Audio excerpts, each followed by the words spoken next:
Hello. So we're going to try this again. So I want to say it was almost a month ago now. Hang on, adjust my chair. I embarked to create a podcast on how meditation supports mothers.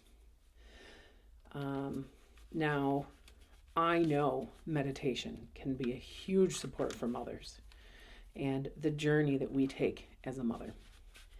But for some reason, I have re-recorded this podcast 3 times and haven't liked it any of those times. So we're going to do it differently. Just as a reminder, any of the tips, tricks, or ideas that I share in my podcast or any of my content are meant for personal awareness, insight, enlightenment, and energetic purposes only. They are not meant to replace medical or physical health care. Seek a medical or physical health professional before you start or change any routines. Take what resonates, leave what doesn't, and let me know what you think. I have a couple theories on why the podcast didn't feel right. First off, it felt like a lot. And I honor that it's a lot because the journey of a mother is complex and it's many faceted and it spans a long period of time. And we are very different many points throughout our journey as a mother. Now, I do want to qualify that I am using the term mother because I am a mother, and that is a role that a lot of my clients fill, and I feel like it's a topic that we get to discuss. However, as a caregiver, as a person that supports others, as a father or a parent or a guardian of any sort, any of this could apply to any of those areas in life. So take a listen, and if it resonates with you and you're not a mother, it doesn't mean it's not for you. It means that you were brought to a podcast to offer you some information along the way. However, today I'm talking to the mothers. So I reached out on social media a while back and asked what were some of the struggles that mothers dealt with. And there were a lot of things like overwhelm, executive function, struggling with both of those, struggling with knowing when to offer structure and support and when to offer softness and nurturing, struggling with knowing if you've done enough, if you've said enough, if you've done too much, if you've said too much, knowing where to put boundaries and where to let those boundaries fall, struggling with the continuous advocating for your child, struggling with lining up with and matching up with the beliefs of your co-parent and the person that you're raising the children with. And also on the flip side of that, being a single parent and navigating that on your own and not having that sounding board and a resounding, am I doing enough? And a resounding, I'm losing myself to this. One thing that I see so often within the work that I do and the people that I witness is how easily it is for us as mothers to lose ourselves within that environment and within that role, and to put ourselves on the back burner, and to lose what helps us identify as us, to lose connection with our self-expression, to lose connection with our spirit and our soul and what makes us light up, to lose connection with what helps us feel vibrant and creative and what we're passionate about outside of the home and outside of that motherhood role. And I get all of that. And I'm sure that those things happen in many different facets in life. But as a mother, it sometimes feels like they're all happening at once. And I see you. I understand where you're coming from. And let's just look at the roles that mothers play over the life of their children. We have the little tiny baby nugget stage where you're working to keep that baby alive, and you're just learning how to be a mother, and everything's new and exciting and overwhelming and stressful, and your body is changing in crazy ways, and it all feels like a lot and too much, and all of the good things all at once. And then you find some balance and some ground, and then they go to school and everything changes again. And you ride that wave and help them with homework, and they get to know what the notion of learning is, and they grow, and then you find balance there. And then it shifts and they become preteens and teenagers and all of these hormones and all of these emotions, and you are thrust into this playground of whole new scenarios. They're moving out into the world more as a teenager and exploring who they are, and they're resisting you, and you're trying to offer emotional support and teach them life skills and help them establish who they are before they get swallowed up by the world. And then you kind of figure that out. And then they become young adults, and they go on to college, or they move out and they get a job and they have their own life. And you're navigating this whole role of this person that I've supported for so many years. How do I step back from that? How do I let them be who they are and have their own successes and have their own failures and navigate life on their own? And have I done enough? And do they know enough? And what can I do to support them? And where do I need to step back? And where do I need to put the boundaries? And then, oh my God, they're these amazing adults now. When did that happen? So there's so many different complexities within the journey of a mother. And there's so many of these complexities that we share with the father, or with our spouse, with the co-parent, with family, with community, with teams, with our coworkers even. So we're not alone on this journey. And I think that's the first thing we need to remember. We don't have to have all the answers as mom. We don't have to understand exactly what we're doing all the time. And we get to rely on our support system along the way. So what we're going to do is we're going to lean into some intuitive awareness for moms.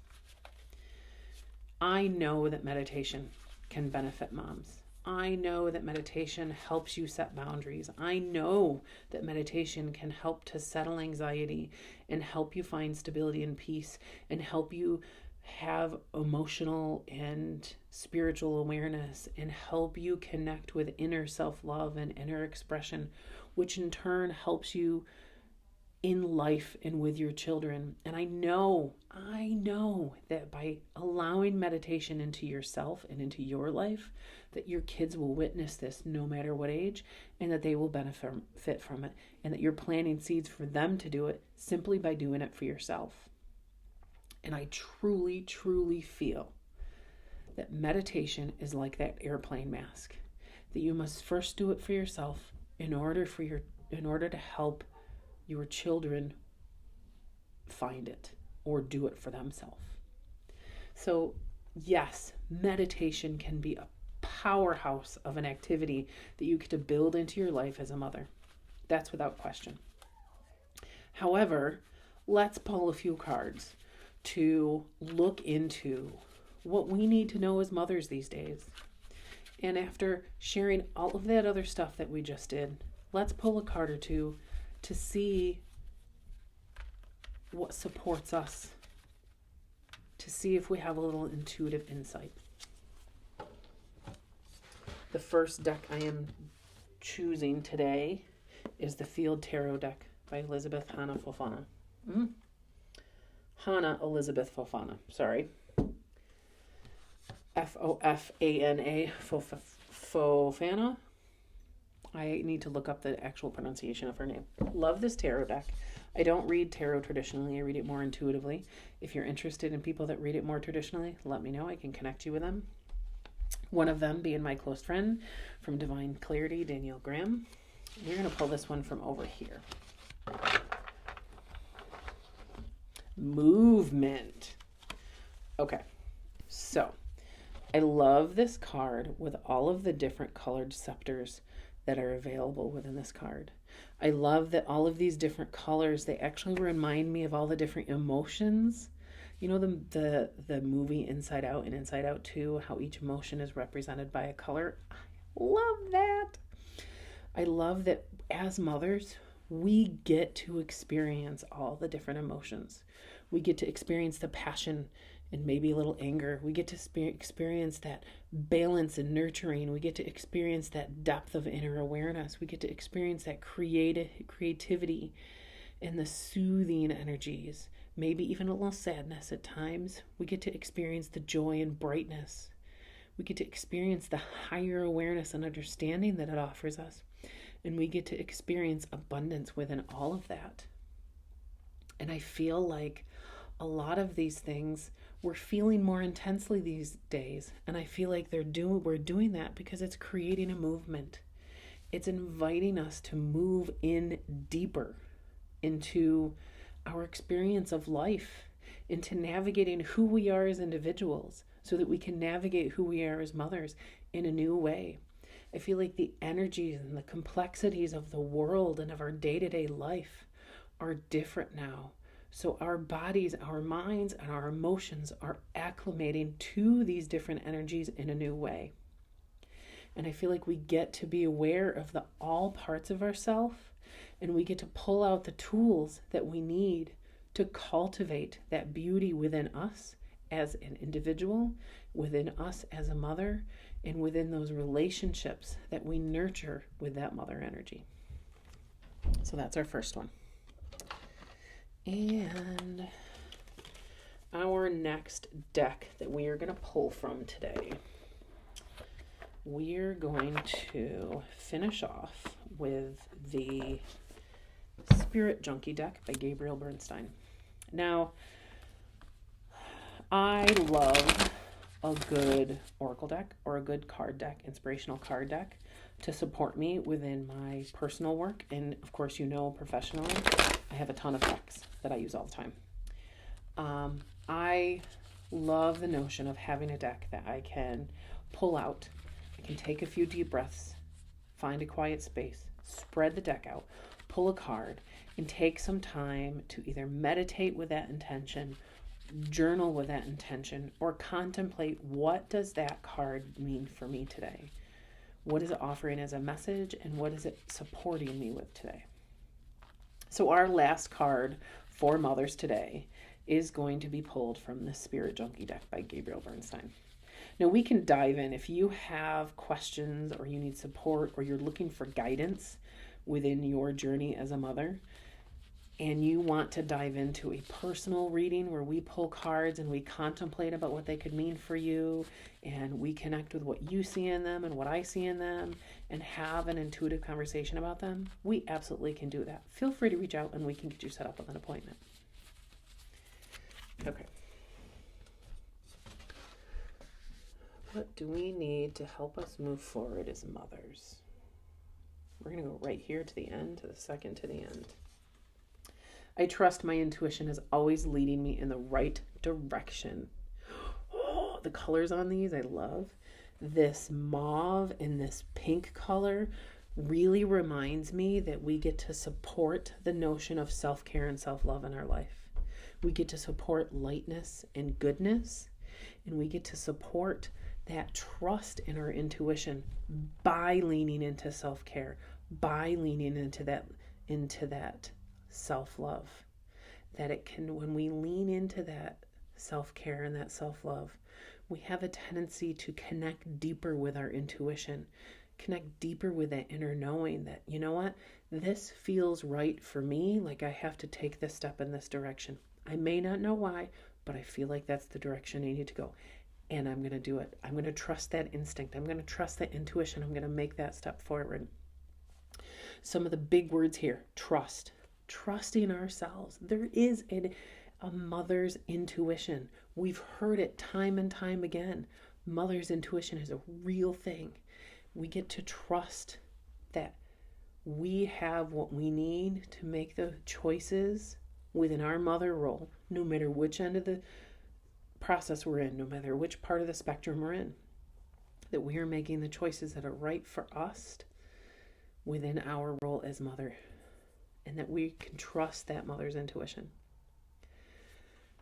Sometimes it takes time to step back. And this is where the meditation piece comes in. I see how it ties together now. This is where we step back, breathe, reconnect with ourselves, find that self-care and that self-love through acts like meditation, so that we can listen and discern if this is mother's intuition or if it's fear and anxiety.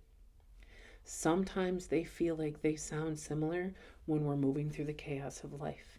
And tools like meditation get to slow us down so we can listen to that inner voice in a much more profound way.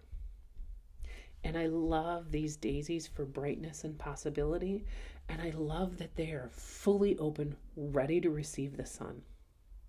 And this yellow color that's all around here truly reminds us we get to enjoy this no matter where we are on the spectrum of ages as mothers. We get to enjoy life both as an individual and as a mother. In all of those things, we can start taking the time to slow down and listen. Find time to meditate on who we are as an individual so that we can better show up as a mother. We don't have to sacrifice ourselves so that we can be a mom. We become better mothers when we lean into who we are and we allow some of that balance for ourselves. There you go. What do you think? Share with me. Let me know if these cards resonate with you at all. And if they do, what do you think? Do they strike a chord? Do they help you celebrate something you're already doing? Or do they maybe challenge you a little bit, reminding you to move in a direction that gets to be something different? There you go. There's some insight for today. I encourage you to take some time, and I just lost that. I was going to put it on social media. I encourage you to take some time to enjoy life. Oh, good golly, I'm tipping over my cups. To enjoy yourself, to trust, find that self-care, step back from the to-dos and the expectations and all the feels that are happening, and just be at peace with who you are and what you're doing. I'm here to support you. If I can help any way, please reach out. Again, take what resonates, leave what doesn't. Celebrate how you find that unique divine expression of yourself and of yourself as a mother. Have a uniquely beautiful day. If you enjoy the podcast, I encourage you to reach out and share it with a friend. Share it with a friend, leave a review, share it on social media, whatever you feel comfortable with. Or just share it with me and I can share it with others. Thank you very much. Have a uniquely beautiful day.